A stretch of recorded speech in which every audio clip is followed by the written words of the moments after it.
नमस्कार दोस्तों, आपका स्वागत है मेरा इस चैनल में जिसका नाम है मनी लेंस। मनी लेंस में हम बातें करते हैं शेयर मार्केट से जुड़े हुए खबरों के बारे में। तो चलिए शुरू करते हैं।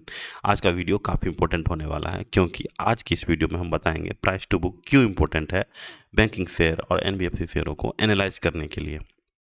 कुछ ही दिन पहले बसंत महसूरी सर ने एक फार्मूला दिया था, रूल ऑफ 5 जिसको बोला गया था। वो बताए थे कि किसी भी कंपनी का इन्वेस्टेबल प्राइस टू बुक कितना होना चाहिए, उनको निकालने के लिए उन्होंने बताया था कि आरओई को 5 से डिवाइड करने के बाद कितना उसका प्राइस टू बुक आएगा, वही वही उसका मिनिमम प्राइस टू बुक होना चाहिए।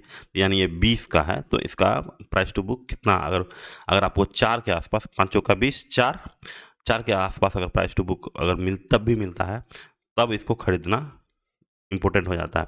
अगर पिछले 10 साल का इसका प्राइस टू बुक का देखिएगा, यहाँ पे देखिए अभी मिनिमम चल रहा है 5.7, ठीक है। हाईएस्ट पॉइंट पे इसका 12 के आसपास, 12.5 के आसपास है। तो यानी अगर आप लो प्राइस टू बुक में खरीदते हैं और हाई प्राइस टू बुक में भेजते हैं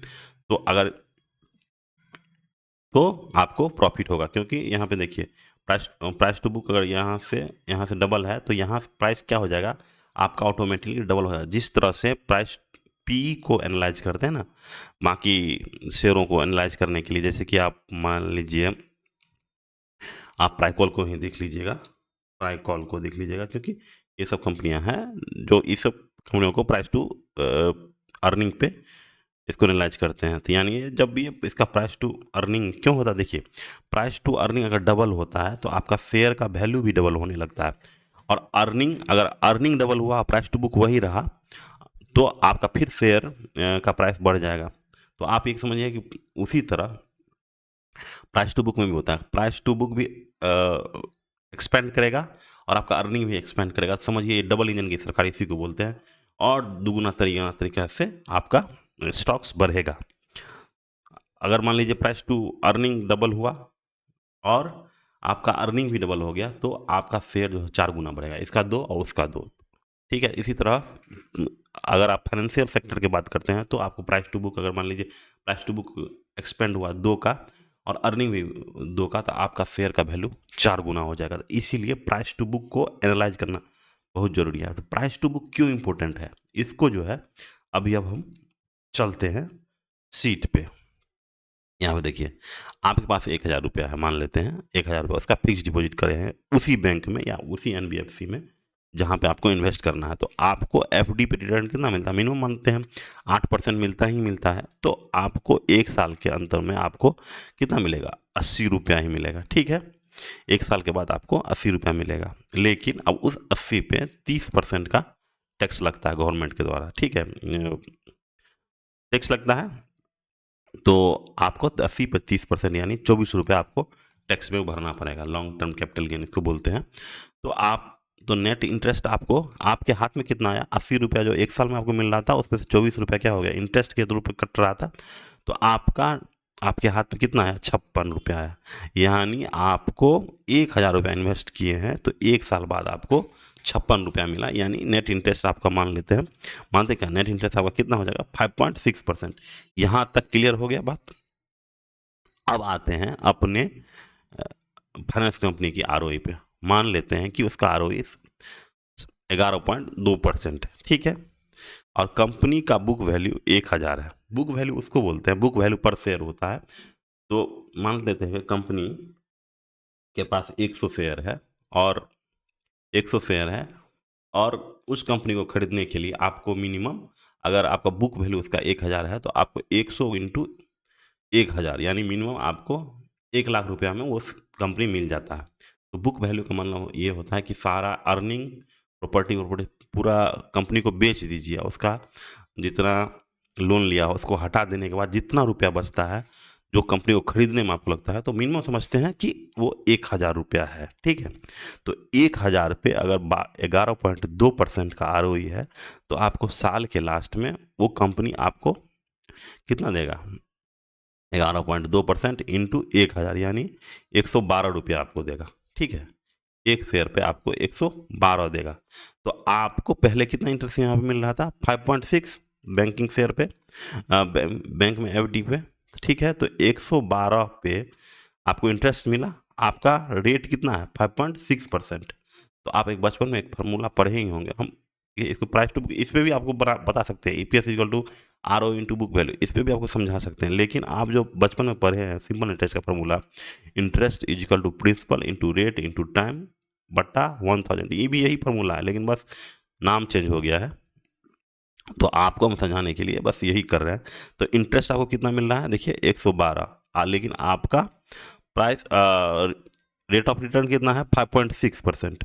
तो आप देखिए प्रिंसिपल निकालेंगे, एक साल के लिए इंटू एक 1 होगा, तो आपको प्रिंसिपल अमाउंट कितना देना पड़ेगा 112 बटा 5.6%, ये होता है 2000। अब देखिए इसका दुगुना ये हो गया, ये आपको बता देते हैं कितना होगा 112, यहाँ पे देखिए हम करके बता देते हैं 112 बट्टा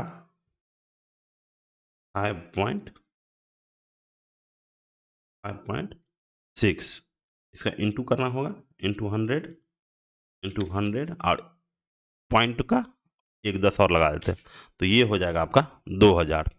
तो आपको कितना पे करना पड़ रहा है 2000 रुपया 112 रुपये के लिए आपको पे करना पड़ रहा है, ठीक है। तो आपका प्राइस प्राइस कितना पे करना पड़ रहा है 2000 रुपया, लेकिन इसका बुक वैल्यू कितना है 1000 है, तो आपको प्राइस टू बुक मिनिमम कितना होगा 2।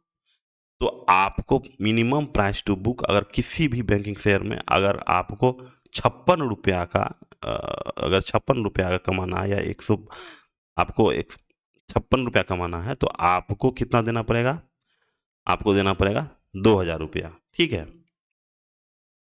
तो ये हो गया आपको मिनिमम प्राइस टू बुक कितना होना चाहिए 2। तो अब यहाँ पे आइए, अब बुक वैल्यू कितना होना चाहिए, यहाँ पे आइए, ये फार्मूला है, यहाँ पे देखिए EPS equal to R O into book value, ठीक है। तो बुक वैल्यू कितना होना चाहिए, book value is equal to R O E बट्टा ईपीएस, कर सकते हैं ना, बुक वैल्यू इधर ले गए और ईपीएस को इसके नीचे गए, तो आर ओ ई बट्टा ईपीएस, ठीक है। तो यहाँ पे आर आपका अगर 35% है, मान लेते हैं किसी कंपनी का आर 35% है, और ईपीएस यानी आपका रेट कितना, रेट तो ये फिक्स ही रहेगा, ठीक है, क्योंकि ये पूरा 8% का इंटरेस्ट पे कट कुट के 5.6 आया था, इसको मान लेते हैं आप 5%, ठीक है। तो ये 6.25 आ रहा है, ठीक है, बुक मतलब कि उसका मल्टीपल कितना आ रहा है 6.25। तो अब यहाँ पे आइए, तो अब जो है बसंत महसूस के हिसाब से अगर बजाज हाउसिंग फाइनेंस या बजाज फाइनेंस ही मानते हैं, फाइनेंस सेक्टर की सबसे बड़ी कंपनियां हैं, तो आर इसका कितना है 20 है, तो 20 है तो 20/5, यानी 4 के बुक वैल्यू पर कभी नहीं आएगा, क्यों नहीं आएगा, क्योंकि 4 के बुक वैल्यू सबसे इसका मिनिमम हो जाए 5.6 मतलब, यानी उससे अच्छा है कि उस कंपनी के में एफडी ही कर दें। तो मिनिमम आप यहाँ पर समझिए कि अगर उस कंपनी में ही आप एफडी कर दिए तो आपको 5 तो आपको मिनिमम कितना मिलेगा 4 का मिलेगा, मतलब मिनिमम आपको 4% पर इंटरेस्ट मिलेगा। तो यहाँ पे देखिए, तो 4 का पी प्राइस टू बुक कभी नहीं हो सकता है, क्योंकि उससे अच्छा होगा कि उसको एफडी ही कर दे, तो इसका कभी 4 का नहीं होगा। 4 का हुआ तो आप मोस्ट आप इनका मैक्सिमम भी देख लीजिएगा, कभी भी इसका 4 नहीं हो पाया होगा। 5.1 4.9 देखिए, यहाँ पर भी देखिए, कभी भी इसका 4 नहीं हुआ होगा, 4 से अच्छा है। तो इसीलिए अगर आप 4 या 4 के आसपास अगर प्राइस टू बुक कभी कभी होता है तो तब खरीदना चाहिए। यहाँ पे बजाज हाउसिंग का भी देख लीजिए, बजाज हाउसिंग का आर कितना है 13 है, यानी इसका कभी भी प्राइस टू बुक 13 है, चलो मान लेते 15 है, तो 5 या 3 का प्राइस टू बुक होना चाहिए हमेशा। यहाँ देखिए आपको 5.2 का या 4 का प्राइस टू बुक नहीं मिलेगा, यहाँ पे 4 का, तो अब यहाँ पे खरीदना चाहिए थोड़ा, क्योंकि बजाज फाइनेंस अगर 5 का पी पे बिक रहा है तो बाकी सब 2-3 पे 3-4 पे बिक सकता है, ठीक है।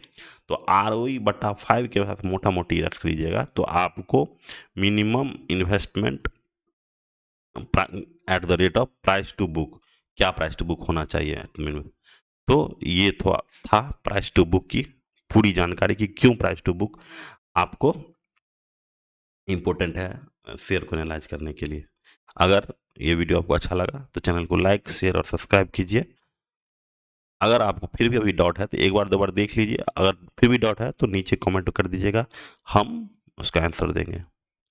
तो चैनल को लाइक कीजिए, शेयर कीजिए, सब्सक्राइब कीजिए। Thank you, have a nice day.